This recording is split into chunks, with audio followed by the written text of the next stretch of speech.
예, 보통 우리가 시편을 이야기할 때 제일 먼저 떠오르는 시편이 몇 편이에요? 23편. 1편. 또 있어요? 잘 모를 땐 150편도 한번 해야지. 121편, 또 153편, 123편, 뭐 이렇게 좋아하는 구절이 있는데, 목사님들이 가장 많이 설교를 하는 시편 중에 하나가 바로 시편 23편입니다. 아마 그래도 누구나 다 이 시편을 이야기할 때 시편 23편을 이제 가장 먼저 이렇게 손꼽을 수도 있어요. 그래서 결혼식이거나 장례식이거나 또는 어떤 위로가 필요한 그런 자리에서도 가장 많이 읽히는 말씀이 바로 이 시편 23편입니다. 그런데요, 우리가 너무나 잘 아는 말씀이라서 오히려 깊게 생각해 보지 않고 그냥 훌쩍 넘어가는 경우가 많습니다. 이 시편은 그 배경이 도시 문화가 아니고 목축 문화입니다. 양을 치는 그런 어떤 배경을 가지고 있죠. 그래서 본문에도 보면 양, 목자, 초장, 물가, 지팡이 이런 단어들이 등장을 하고 있는 것을 봅니다. 그런데 이걸 실제로 경험해 보지 않으면 그냥 참 예쁜 시다, 아름다운 시다 이 정도로만 읽고 지나가기가 쉽습니다. 그래서 오늘은 이 시편 23편의 의미를 한번 살펴보면서 조금 더 자세하게 들여다보고자 합니다. 1절을 다시 한번 보실까요? 시작. 여호와는 나의 목자시니 내게 부족함이 없으리로다. 아멘. 히브리어 원문을 따라서 그대로 해석을 해보면 여호와 나의 목자, 나는 부족하지 않다. 이렇게 이제 돼 있어요. 그거를 이제 자연스럽게 번역을 하다 보니까 이렇게 번역이 되어졌습니다. 지금 보시는 1절에는 아주 중요한 호칭이 두 개가 등장을 하고 있습니다. 첫 번째는 여호와, 두 번째는 목자, 목자라는 단어예요. 여호와라고 하는 이 하나님의 성호자의 거룩하신 이름인데, 이 여호와라고 하는 이름은 하나님께서 이제 밝혀주실 때 나는 스스로 있는 자다라고 하시면서 언약과 관계해서 이 여호와라고 하는 이름을 말씀을 하십니다.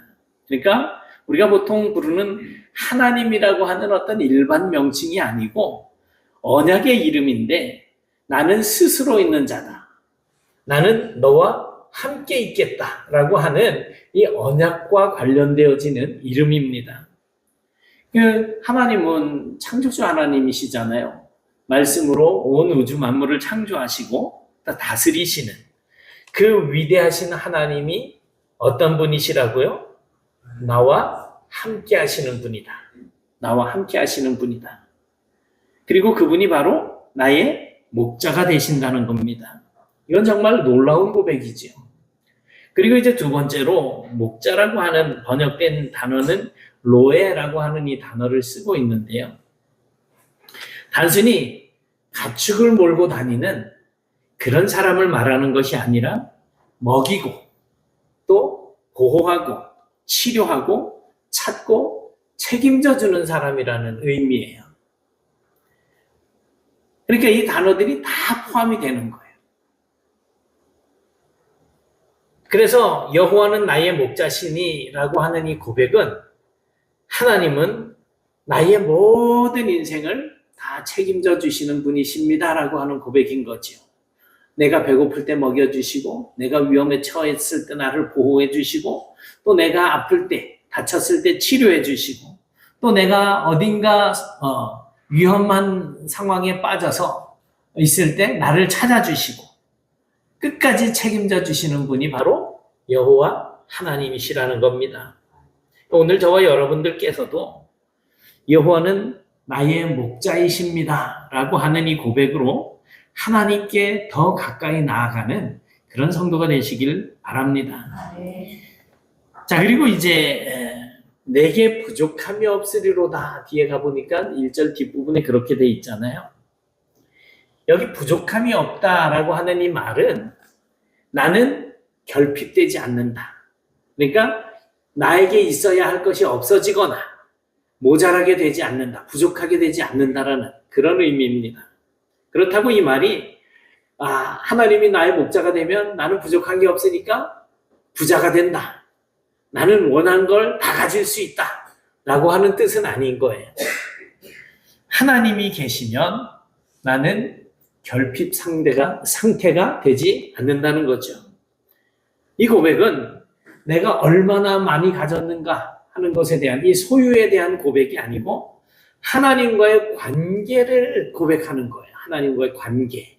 사람들은 흔히 조금만 더 벌면 좋을 텐데, 만족할 텐데, 조금만 내가 더 인정을 받았으면 내가 더 만족할 텐데, 조금만 더 내가 안정되면 더 만족할 텐데, 이런 어떤 생각들을 많이 가지고 있잖아요. 통장에 한 99억 가지고 계신 분 계세요? 99억. 안 계세요? 안 계세요? 99억이 있으면 얼마나 좋겠어요. 네, 근데 1억 때문에 만족하지를 못해. 100억이 될 수 있는데 99억뿐이 없다는 것 때문에 만족하지 못해요. 그죠? 통장에 490만 원 있어요? 왜 웃으세요? 없어요? 저도 없어요. 그런데 490만 원이 있으면 지금 없으니까 490만 원이 통장에 있으면 얼마나 좋겠어요. 그런데 10만 원이 부족해가지고 만족하지 못하는 게 그게 사람이에요. 그런 생각들을 가지고 산다는 거예요. 그래서 조금만 더 벌면, 조금만 더 인정받으면, 조금만 더 안정되면 만족할 텐데. 그런데 만족이 언제 옵니까? 저 초등학교 다닐 때는 빨리 중학생 됐으면 좋겠다는 생각을 많이 했어요. 동현동인데 그 서울고개 지금 주민센터 자리가 거의 저희가 살던 집 자리인데 거기서 동중이 이렇게 넘어가는 그 형들 보면서 나도 빨리 중학생 되고 싶다 이랬어요. 근데 중학생 되니까 빨리 고등학생 되고 싶다. 고등학생 되니까 빨리 군대 가고 싶다. 그러더니 지금은 뭐라 그래요 제가? 빨리 늙고 싶다 그러겠어요? 한 3, 40대로 돌아갔으면 좋겠다 이러고 있단 말이에요. 이렇게 만족을 하지 못하는 거예요. 그때 내가 그렇게 됐으면 좋겠다 했는데 거기 갔는데 또 다른 것이 더 이제 내 마음에 끌리고 그러다 보니까 결국 만족이 없는 삶이 되는 거죠. 이제 추운 겨울이 다 지나가고 원래 오늘 지난주만 해도 지난주에는 이게 너무 뜨끈뜨끈해가지고 더웠었죠. 그런데 이걸 안 켜놓고 있으면 쌀쌀해가지고 막 춥다 그러고 있었잖아요. 그런데 한 주 지나고 오늘 보니까 날씨가 많이 풀렸어요. 요즘 뭐 새벽에도 정말 그렇게 추운 줄 모를 정도로 시원할 정도로 그렇게 느껴질 때가 많은데 그런데 추운 겨울이 지나고 이렇게 잠깐 뭐 꽃샘추위가 올 수도 있겠지만 보통 어떤 생각이 됩니까? 추운 겨울이 오면 빨리 봄이 됐으면 좋겠다. 근데 봄이 되면 시원한 여름 됐으면 좋겠다. 여름이 시원하게 뭐가 시원해요. 근데 여름 됐으면 좋겠다. 그리고 여름이 되면 단풍놀이 가게 가을 됐으면 좋겠다. 근데 가을이 딱 됐어. 그러면 크리스마스를 얘기하면서 화이트 크리스마스 빨리 왔으면 좋겠다. 이러면서 겨울 되길 바래요. 그게 사람의 아주 정말 간사한 심리죠. 그러니까 이렇게 계절이 바뀌고 나이가 먹어가도 그리고 환경이 바뀌어도 우리는 항상 다른 것을 찾는단 말이죠. 그러다 보니까 매사에 만족하지 못하는 겁니다. 왜 그렇습니까? 만족이라고 하는 것은 내가 가지고 있는 어떤 소유에서 오는 것이 아니고 바로 우리의 목자 되시는 하나님과의 관계에서부터 오기 때문에 그렇습니다. 그러니 하나님이 나의 목자가 되시고 내가 하나님의 양이 될 때에야 비로소 우리에게 만족이 따라오게 되는 겁니다. 이 비밀을 분명히 알고 누리시길 바랍니다.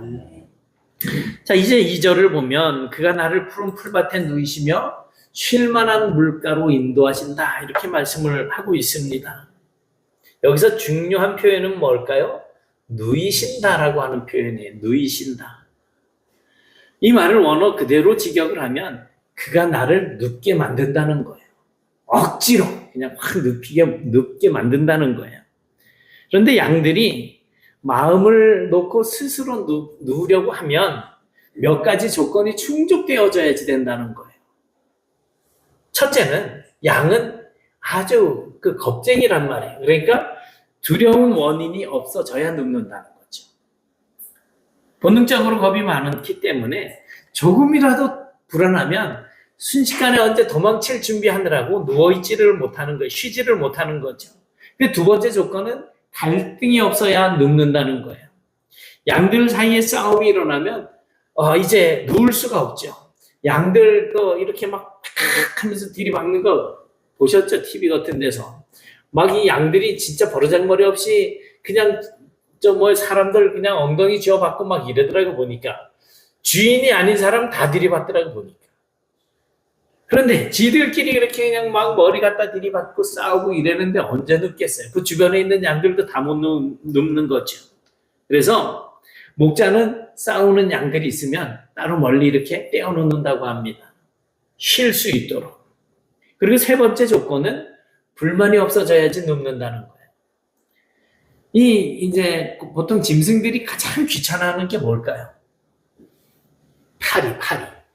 양들이 이렇게 누워서 좀 쉴라는데 파리가 와가지고 내 코에 이렇게 막 괴롭히면 얘들이 그냥 그것 때문에 쉬지를 못하는 거예요. 그래서 목자는 이 파리가 양을 괴롭히지 못하도록 신경을 많이 쓴다고 합니다. 근데 그게 가능한지 모르겠어요. 그 넓은 그 초원 같은데 수백 마리, 수천 마리 이렇게 있는 그런데 어쨌든 간에 그렇대요. 그리고 네 번째 조건은 배고픔이 해결이 돼야지 눕는다는 겁니다. 그러니까 배고픈 양들은 절대로 눕지를 않는데요. 왜냐하면 이리저리 먹을 것을 찾아다녀야 되기 때문이죠. 그런데 이 푸른 초장에서 실컷 먹고 나면 그제야 누워서 15분, 30분 이렇게 되새김질을 한다는 거죠. 그래서 양을 치는 목자는 바로 이러한 조건들을 충족시키는 겁니다. 여러분들은 잘 누우십니까? 못 누우세요? 몸은 쉬는데 마음이 쉬어지지 않는 거겠죠. 밤에도 이렇게 누워있지만 계속 생각에 시달리는 거예요. 잠이 안 오는 거죠. 그런데 하나님은 우리를 눕히시는 분이시라는 거예요. 눕히신다. 때때로 우리가 자발적으로 눕지 않으면 강제로라도 눕히신다는 거예요. 뼈가 부러지게 한다든지, 진짜 장사를 치르게 한다든지 하면서 그 일상에서 벗어나게 한다는 거예요. 그렇다고 하나님께서 우리를 괴롭히시려고 그러는 걸까요? 그렇지는 않습니다. 왜 그러면 우리를 강제로 그렇게 눕히실까요? 살리시려고, 살게 하려고. 그러니까 우리가 어떤 어려운 문제를 딱 만났을 때 괴롭고 힘들고 헤어날 구멍이 없을 때는 하나님이 나를 쉬라고 눕히시는구나 라고 받아들이는 게 가장 지혜로운 그런 신앙생활인 거죠. 또 쉴 만한 물가로 인도하신다고 이렇게 말씀하시잖아요. 이 쉴 만한 물가라고 하는 이 말은 쉰다라고 하는 이 말이 물이 쉰다라는 말은 어떤 뜻일까요? 물이 잔잔한 거. 그래서 이 물은 안식의 물이라는 뜻도 가지고 있어요. 안식의 물, 쉬는 물. 이 양은요, 물이 급하게 흐르는 그런 곳에서는 이 물을 마시지 못한다고 합니다. 그래서 양이 물을 마시기 위해서는 잔잔해야지 된다는 거예요. 그런데 하나님께서 우리를 혼란의 물가가 아니고 안전한 물가, 안식의 자리로 인도하신다는 것입니다. 여러분, 하나님을 바라보십시오.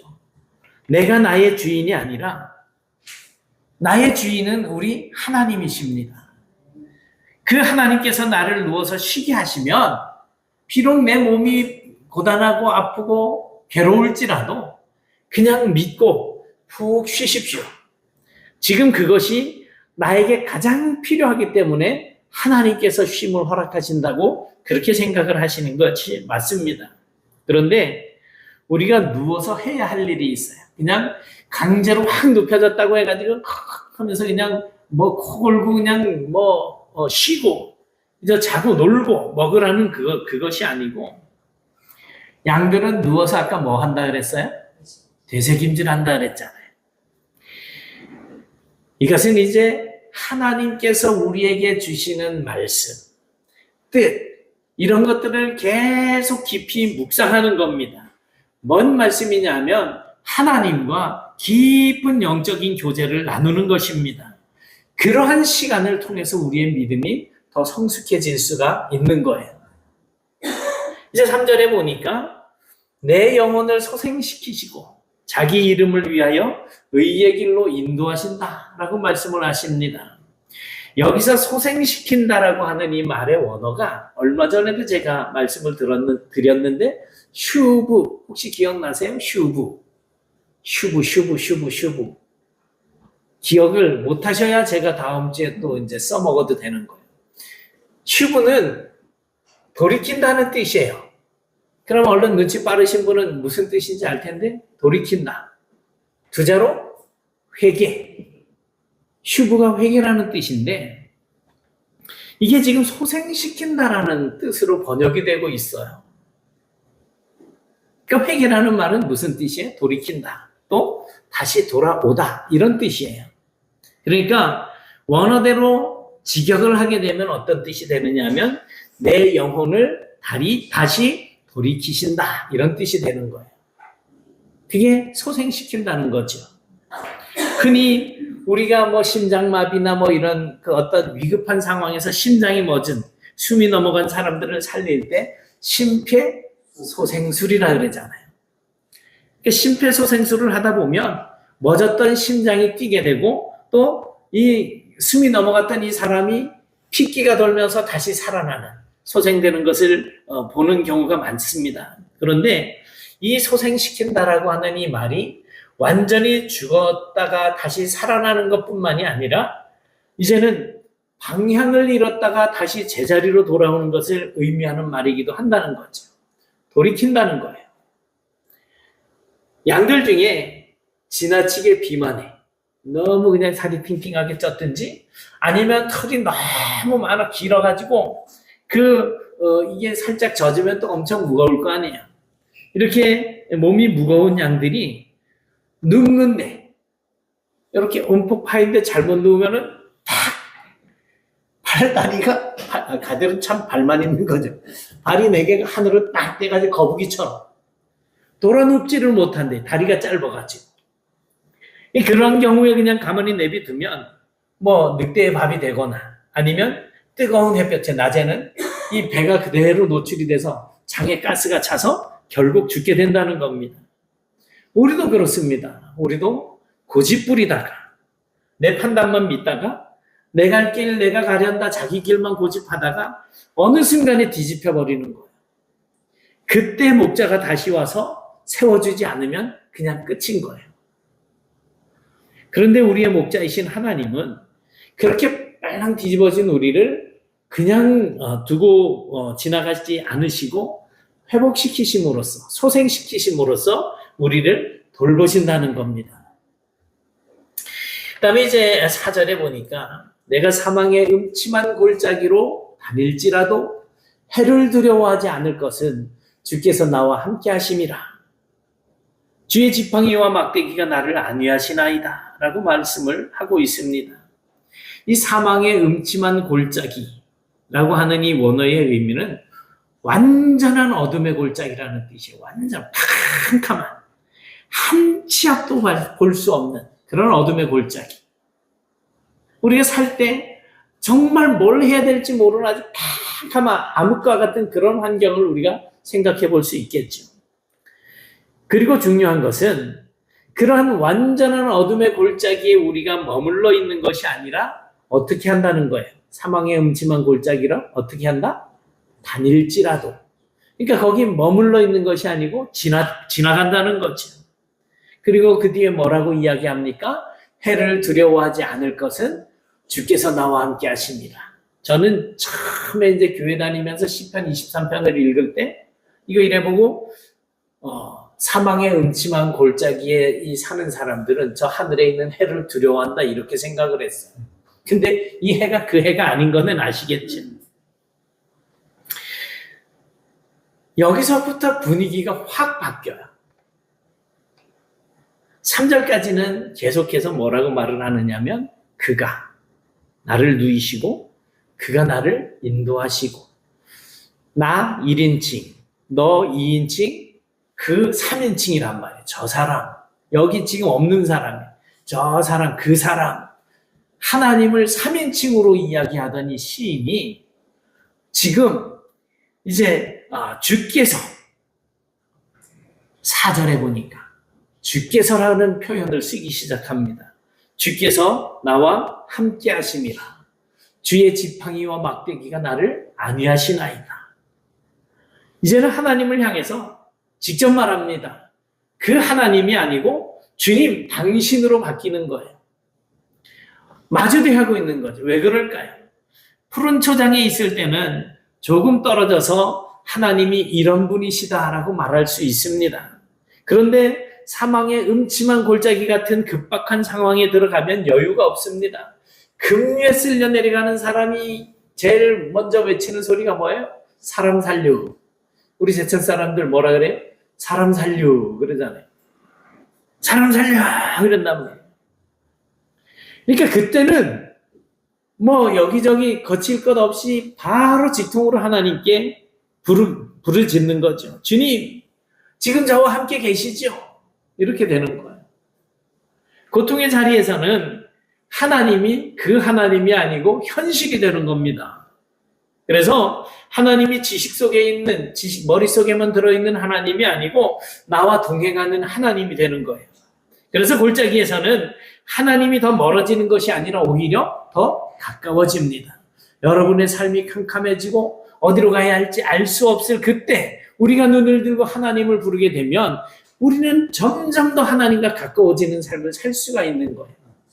사망의 음침한 골짜기가 그런 자리입니다. 평지에서는 그분이라고 말하던 그 하나님이 골짜기에서는 나의 주님이 되는 거죠. 그런 경험 있지 않으십니까? 정말 힘들 때 기도가 가장 간절해지고 정말 캄캄하고 어두울 때 그냥 하나님의 옷자락을 더 꽉 붙들게 되잖아요. 그러니까 다윗은 지금 이렇게 고백하고 있는 겁니다. 내가 지금 어두운 골짜기를 걷고 있지만 무섭지 않습니다. 왜냐하면요, 주님이 지금 내 곁에 함께 계시니까요. 이 말이에요. 그리고 이제 5절에 보니까 목자에서 이제는 잔치집 주인으로 장면이 바뀌게 됩니다.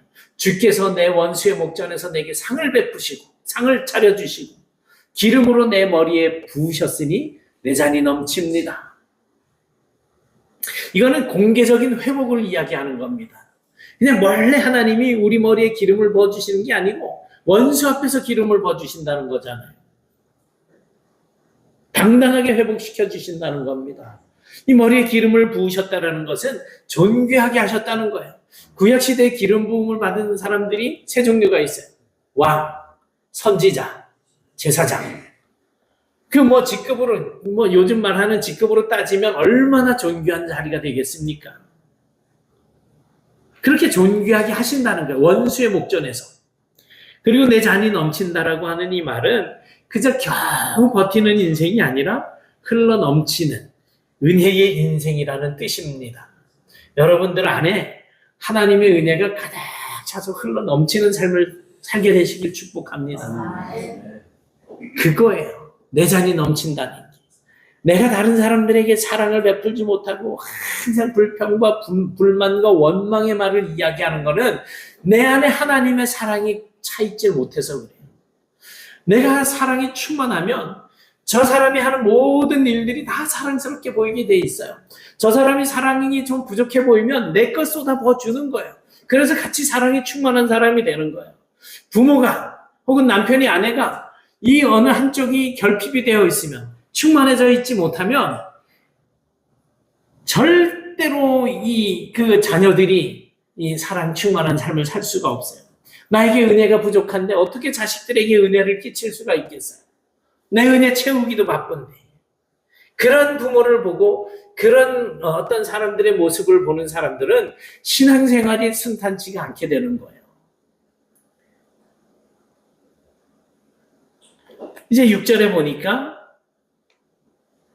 선하심과 인자하심이 반드시 나를 따르리니 라고 말씀을 하고 있습니다. 여기서 따르리니라고 하는 말은 무슨 뜻이라고요? 추격한다는 거예요. 추격. 추격이 뭔지는 아시죠? 옛날에 종들이 도망을 갔어요. 그러면 노비들이 도망갔을 때 쫓아다니는 사람을 뭐라 그래요? 추노꾼이라 그러잖아요. 사냥을 하는 사람들이 짐승을 잡으러 가기 위해서 몰이를 한단 말이에요.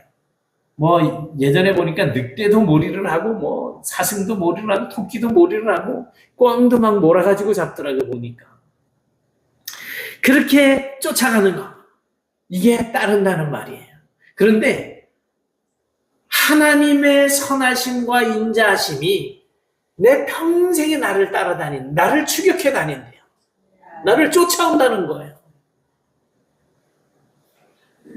우리가 하나님을 쫓아가는 것이 아니고 그 하나님의 선하심과 사랑을 베푸시는 그 은혜가 우리 인생 끝까지 쫓아온다는 선언입니다. 놀랍지 않으십니까? 여러분, 여호와는 정말 여러분의 목자이십니까? 그렇다면 만족하십시오. 그리고 누워서 쉬십시오. 하나님의 말씀을 되새김질하십시오. 하나님께로 돌아오시고 절대로 두려워하지 마십시오. 우리의 목자가 계십니다. 우리 인생의 결론은 이것입니다. 여호와는 나의 목자시니. 같이 한번 해보실까요? 시작. 여호와는 나의 목자시니. 이 한 문장이 저와 여러분 인생의 중심되는 고백이 되실 수 있기를 주님의 이름으로 축원합니다. 사랑의 하나님, 우리의 목자가 되어주셔서 감사합니다.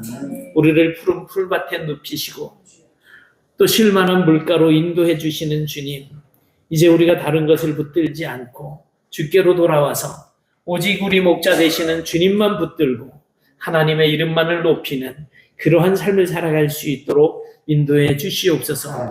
어떤 상황 속에서도 저희들이 하나님을 기뻐하며 그래서 저희들이 하나님의 양이라고 하는 사실을 세상 모든 사람들이 알게 하시고 그러한 저희들의 삶을 통해서 더 많은 사람들이 하나님께 돌아와 하나님을 찬양하며 경배하는 그 열매들이 저희들을 통해서 맺혀지게 하여 주옵소서.